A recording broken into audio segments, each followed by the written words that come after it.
લાપતા 11 માછીમારોને શોધવા હેલિકોપ્ટર અને કોસ્ટગાર્ડનું જહાજ કરે છે કવાયત। જાફરાબાદ દરિયાકાંઠે 700 બોટો પહોંચી હતી। ઉછળતા મોજાઓ અને દરિયાદેવની તીવ્રતા વચ્ચે 700 બોટો સલામત રીતે કિનારે પહોંચી હતી। બંધ પડેલી 4 બોટોને અન્ય બોટો સાથે બાંધીને રેસ્ક્યુ કરી કિનારે પહોંચાડાઈ હતી। ગઈકાલે શિયાળ બેટની એન્જિન બંધ પડેલી બોટો દોરડા વડે બાંધી કિનારે પહોંચાડાઈ હતી। લાપતા 11 માછીમારોને શોધવા કોસ્ટગાર્ડ નેવી દરિયામાં શોધખોળ કરી રહ્યું છે। હેલિકોપ્ટર અને કોસ્ટગાર્ડનું જહાજ ખલાસીઓને શોધવાની કવાયત કરે છે।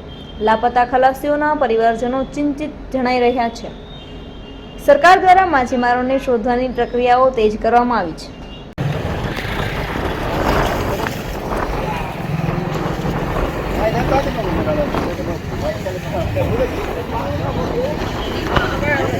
दरिया में जाफराबाद बंदर में 700 बोट से 700 पैकी तमाम बोटो आई गई।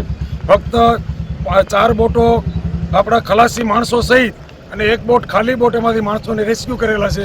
એ બોટ દરિયામાં છે। બાકીની 4 બોટ 2 શિયાળ બેટની અને 2 ખારવા સમાજની જેને એન્જિનો બંધ પડેલા હતા। કોસ્ટગાર્ડે એ લોકોની સાથે સહકાર આપી અને કોસ્ટગાર્ડે એની સાથે રહી અને સાચવેલી હતી। અત્યારે સવારે જાફરાબાદથી ખારવા સમાજની 6 બોટ એને રેસ્ક્યુ કરવા માટે જઈ અને બંદરથી 23-24 નોટિકલ માઇલ સુધી પહોંચી પવનને મોજાને હોવા છતાં પણ જાનની જોખમે જઈ અને આ બોટોને રેસ્ક્યુ કરી બાંધી અને ત્યારે લઈને આવ્યા છે। અને બંને બોટોની અંદર 8 ખલાસી છે। આ તમામ સલામત છે। અને બાકીની 2 બોટો પણ જે બંધ હતી એની અંદર 9 એકમાં 9 ને એકમાં 10 ખલાસી હતા। આ પણ સલામત છે।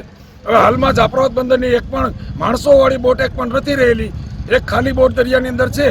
ફક્ત અમને નુકસાન એ છે કે જે 3 બોટો દરિયાની અંદર ડૂબી ગઈ છે એમાં 11 માણસો અત્યારે લાપતા છે। એનો કોઈ પત્તો મળેલો નથી।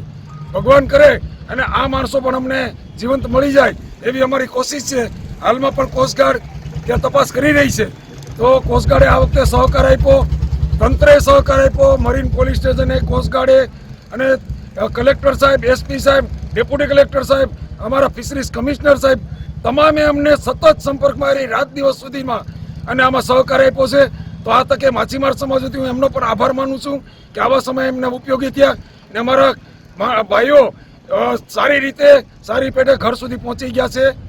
હવે અમારી તકલીફ એક સરકારશ્રીને વિનંતી છે કે આપ જોઈ રહ્યા છો કે જેટી ઉપર 10-10, 12-12 બોટોના થપ્પા લાગેલા છે। તો વહેલી તકે અમારી જેટી મંજૂર થાય એવી સરકારશ્રીને વિનંતી છે।